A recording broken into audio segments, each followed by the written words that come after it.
当麻曼陀罗在本堂中被供奉，传说中将机在一夜之间便编织出了一副如此巨大的曼陀罗。这是什么样的力量使他在短时间内拥有如此神力呢？今天我们来聊一聊奈良当麻寺中的一位传奇人物中将机。朋友们大家好，我现在的位置呢是在奈良县葛城市的当麻寺。我们现在在这个位置呢，坐地铁过来，其实坐电车过来挺方便的。当麻寺啊，从那个天王寺直接坐车过来，可以一直到这里。然后这条线就是可以到吉野山的那个近铁的那一条线路，很方便。喜欢佛像，喜欢看这种佛像又追求安静啊，喜欢安静的环境的这种朋友，绝对我推荐来看一看这个当麻寺。现在在视频中所看到的呢，就是寺庙山门前的样子。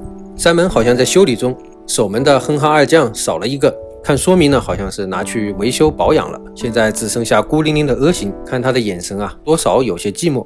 这座古寺呢，拥有超过1400年的悠久历史，融合了白凤和天平时期的建筑风格。白凤呢，就是模仿唐代的风格，因为在佛教刚进入日本的时候，日本呢基本就是照搬唐代的风格。到了奈良时代的后期，逐渐融入了本土的元素，慢慢的形成了自己的天平时代的风格。这座古老的寺庙的魅力在于呢，它与一位传奇的女性中将机有着深厚的关系。这一位尼僧，他把自己亲眼所见的极乐世界的美丽景象编织在了一幅巨大的曼陀罗上。这幅曼陀罗和他所信仰的引导观音一直是许多人心灵的寄托。如果您对日本历史和文化还有佛教感兴趣的话，那么接下来的故事一定不要错过。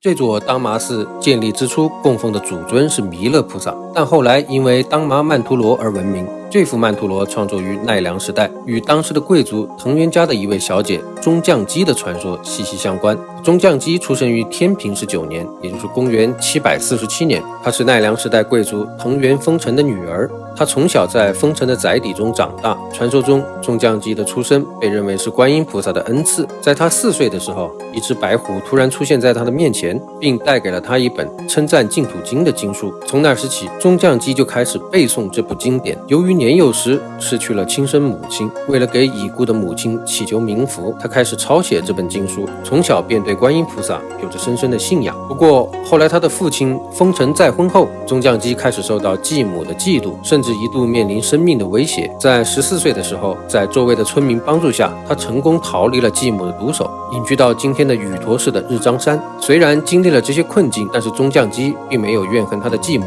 相反，在这段山中的隐居生活反而成为了他与佛结缘的重要时刻。在这段隐居期间，中将机的感悟被记录在一本叫《中将机三居语》的书中。这本书中记录了他的许多感悟，例如男女界限已无，爱欲烦恼也无，还有山中无灯油，自心明月照等，展现了中将机平和脱俗的心境。这本书呢，现在收藏在当麻寺的中之坊灵宝馆中。有一天，隐居中的中将机偶然被前来宇陀打猎的父亲丰臣发现，并被带回了都城。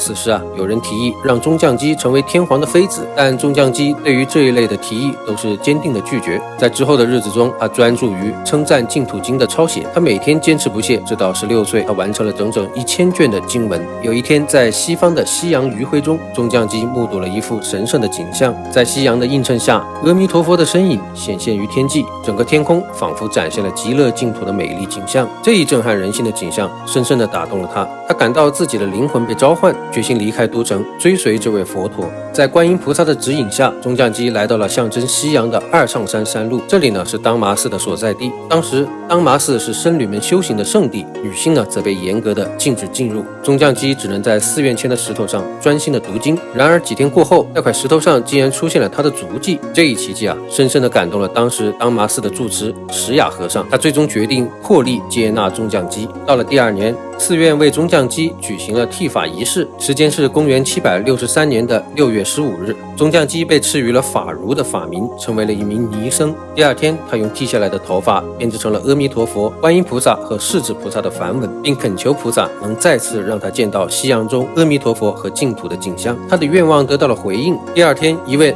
老尼僧出现，并告诉他让他多收集莲镜。在父亲丰臣的协助下，中将机从大和国河内国以及晋江等地收集了大量的莲镜，在距离当麻寺不远的时光寺，将这些莲镜放入寺庙庭院的水井中浸泡，莲镜奇迹般的染成了五彩斑斓的颜色。之后呢，他将这些莲镜抽成了丝线。这里的莲镜呢，指的是莲藕。我查询了一下相关的资料才知道，莲藕丝在公元前4世纪的时候就用来做纺织材料。据说呢，是用折断的莲藕中的上千根的藕丝呢，来纺成一根线。听上去呢，工艺十分的复杂。在之后的一天的黄昏时分，当他带着这些丝线来到当麻寺的本堂前，这座本堂呢，以前被称为千手堂，突然出现了一位年轻的女子。她确认了法如手中的这些五色线条，将法如带进了本堂。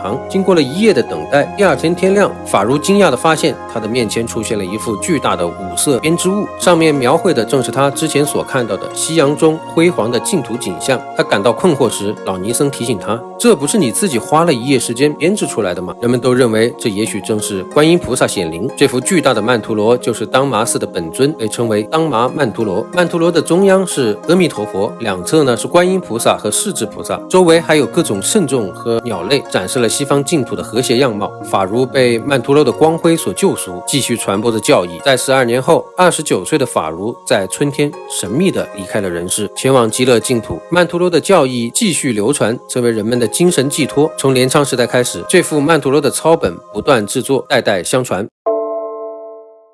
当麻寺的起源可以追溯到飞鸟时代，也就是公元612年。当时的天皇用明天皇的第3皇子麻吕古，他是被称为日本佛教奠基人圣德太子的弟弟，在圣德太子的帮助下建立了这座寺院。只不过寺院建立之初呢，名字叫做万法藏院，而且呢，建立的地点也不在此处，而是在一山之隔的大阪府太子町。我们从地图上可以看到，太子町和现在的当麻寺的所在地相隔很近。中间这座山呢叫二上山，因为有2座山峰而得名。在日本著名的诗歌集《万叶集》中也多次被提及，常被描绘为与爱情、离别和哀愁相关的象征，也被认为是神山。自古呢，有许多的祭祀活动在此进行。麻吕古在太子町建立了万法藏院之后，他做了一个奇怪的梦，梦中呢，他将寺院迁移到了二上山的东路，因为东路呢，在大和地区有着象征日落的含义，是更适合念佛和祈祷的地方。于是呢，他决定遵从梦中的指引。只不过由于当时的政治局势混乱，麻吕古未能在生前完成这一愿望，他的孙子当麻国建帮他实现了这个愿望，将寺院迁移到了现在的所在地。在迁移寺院之前，东路这一块地方呢，属于大和国修验者，也就是修行者的私有地。得知当麻寺要迁移到此地，修验者们也就捐出了这块土地。传说当时的修验者法力无边，正是他们的祈祷为寺院召唤来了4天王，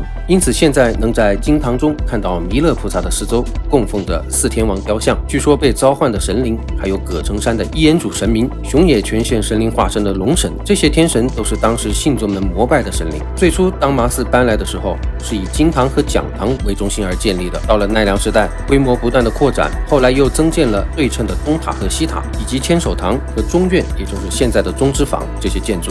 历史上日本的首都从飞鸟到藤原京再到平真京，当时当麻寺的正门朝向呢也是随之而调整。到了平安时代，是寺庙历史上的鼎盛时期，当麻寺已经成为拥有白凤时代风格和天平时代风格建筑的大型寺院。当时的僧坊，也就是僧侣居住的地方，多达40余座，可见当时的辉煌。虽然当麻寺在历史上也经历过多次的盛衰，但是呢，一直都延续和保存了下来。到了江户时代，寺庙的僧坊仍然有31座，如今依旧保存了13座僧坊。可以说，历史与信仰一直在这块土地传承，也从未中断过。